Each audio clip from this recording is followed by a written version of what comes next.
Pusat pengrajin bordir nama dan lokasi sekolah di Pasar Cinde, Palembang dipadati puluhan orang tua wali siswa. Mereka antri untuk memasang nama dan lokasi sekolah di seragam siswa. Salah satunya Lilis Setiawati. Ibu muda ini memberikan ornamen nama anaknya atas nama Bintang Anugrah untuk dasi, topi, dan baju seragam.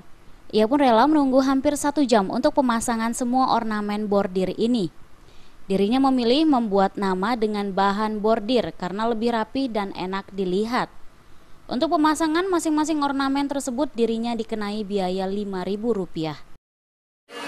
Kenapa pilih bordir tidak sablon yuk? Lebih bagus, Pak. Lebih rapi ya, Pak? Iya, lebih rapi, lebih bagus. Kan kalau baju.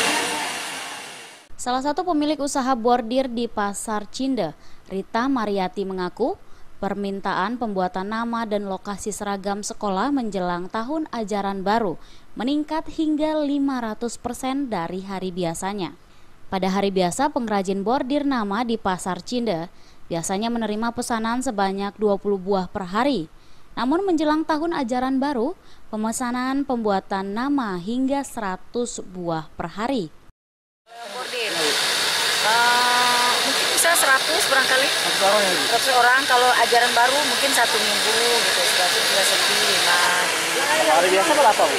Kalau hari biasa mungkin ada 20 gitu. Ini kan nami, Bu. Kita nama karyawan nggak?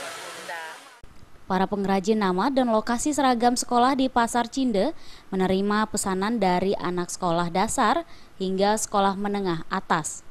Peningkatan permintaan diperkirakan hingga hari Minggu mendatang. Dari Palembang, Sumatera Selatan, Tim Liputan melaporkan.